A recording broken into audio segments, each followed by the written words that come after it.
Disclaimer. Naik trading academy mister Vaibhav Naik M.Com, B.Ed आणि JAIIB आहेत, मात्र सेबी नोंदणीकृत नाही.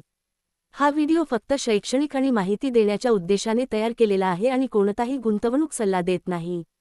स्टॉक मार्केट आणि फ्युचर्स ऑप्शन्स ट्रेडिंगमध्ये जोखीम असते आणि भूतकाळातील परतावा भविष्यातील परताव्याची हमी देत नाही. कोणतीही गुंतवणूक करण्यापूर्वी योग्य वित्तीय सल्लागारांचा सल्ला घ्या. या व्हिडिओमधील माहिती शिक्षणासाठी आहे आणि ती कोणत्याही प्रकारे ट्रेडिंग किंवा गुंतवणुकीसाठी शिफारस म्हणून घेऊ नये. कंपनीने गुरुवारी शेअर बाजार बंद झाल्यानंतर माहिती दिली आहे की कंपनीवर 3.35 कोटी रुपयांची दंडात्मक कारवाई पेनल्टी करण्यात आली आहे. ही पेनल्टी विदेशी संस्थांना दिलेल्या सेल्स कमिशनवर संवर्ट क्रेडिटच्या वापराशी संबंधित आदेशांतर्गत आली आहे. हा आदेश आयुक्त CGST अहमदाबाद यांनी जारी केला असून कंपनीला 24 सप्टेंबर 2025 रोजी ईमेलद्वारे कळविण्यात आला. गुरुवारी कंपनीचा शेअर 1.61% घसरून 1019.30 रुपयांवर बंद झाला. कंपनीने आंध्र प्रदेशातील चित्तूर येथे नवे Bajaj electronics multi brand store सुरू केले आहे. या स्टोअरमुळे कंपनीचे रिटेल नेटवर्क आणि ग्राहकांपर्यंतची पोहोच अधिक वाढणार आहे. गुरुवारी कंपनीचा शेअर 2.74% घसरून 151.5 रुपयांवर बंद झाला. कंपनीने गुरुवारी शेअर बाजाराला दिलेल्या माहितीत सांगितले की तिने आपल्या स्विस सबसिडियरीतील उर्वरित हिस्सेदारी खरेदी करून पूर्ण मालकी मिळवली आहे. यानंतर रत्नामनी ट्रेड EU ॲग पूर्णपणे कंपनीची झाली आहे. कंपनीने स्वित्झर्लंडमधील टेक्नॉलॉजी ॲग सोबत जॉईंट व्हेंचर शेअरहोल्डर्स अग्रीमेंट केला होता, ज्याअंतर्गत रत्नामनी ट्रेड EU ॲग ही सबसिडियरी स्थापन करण्यात आली होती.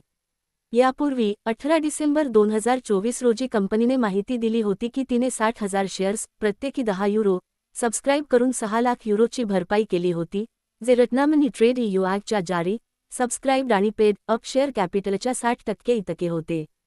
त्यावेळी ही कंपनी रत्नामनी मेटल्स अँड ट्यूब्सची सबसिडियरी झाली होती.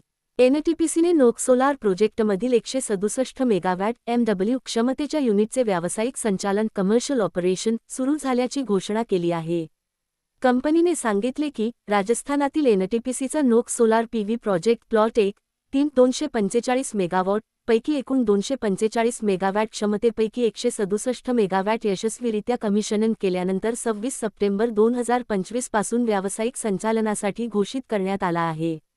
यासह NTPCची एकूण स्थापित आणि व्यावसायिक क्षमता आता स्टँडलोन आधारावर 60,705 मेगावॅट आणि समूह आधारावर 83,863 मेगावॅट झाली आहे. कंपनीने आपल्या सहाय्यक company Exide energy solutions limited EESL मध्ये 80 कोटी रुपयांची गुंतवणूक केली आहे. ही गुंतवणूक बेंगळुरूमधील लिथियम आयन सेल प्लांटच्या फंडिंगसाठी करण्यात आली आहे. हा निधी राईट्स बेसिसवर इक्विटी शेअर कॅपिटलमधील सबस्क्रिप्शनद्वारे उपलब्ध करून देण्यात आला आहे. या गुंतवणुकीनंतर कंपनीची EESL मधील एकूण गुंतवणूक 3,882.23 कोटींवर पोहोचली आहे. गुरुवारी कंपनीचा शेअर 1.68% घसरून 392.90 रुपयांवर बंद झाला. कंपनीने सांगितले की द लान्सेट रिजनल हेल्थ मध्ये वॉकहार्टची मिकनाफ नोंदणीकृत नफिट्रोमायसिन यावरील फेज 3 स्टडी प्रकाशित झाली आहे. ही स्टडी भारतातील अँटीबायोटिक इनोव्हेशनसाठी एक महत्त्वाचा टप्पा आहे तसेच देशात उच्च दर्जाच्या अँटीबायोटिक औषधांच्या विकासातील योगदान दर्शवते. गुरुवारी कंपनीचा शेअर 1.48% घसरून 1,468 रुपयांवर बंद झाला. कंपनीने स्पष्ट केले आहे की किचन अप्लायन्सेसच्या क्षमता विस्तारासाठी कोणताही नवा QIP qualified institutional placement plan करण्यात आलेला नाही. हा प्रकल्प आधीच उभारलेल्या कीप आणि आंतरिक तरतुदींमधून इंटर्नल अक्रुअल्स फंड केला जाणार आहे. गुरुवारी कंपनीचा शेअर 3.32% घसरून 851.20 रुपयांवर बंद झाला. कंपनीच्या जॉईंट व्हेंचरने SAS नगर, एरोट्रोपोलिस येथे 509 कोटींचा GMADA रोड बांधकाम प्रकल्प मिळवला आहे.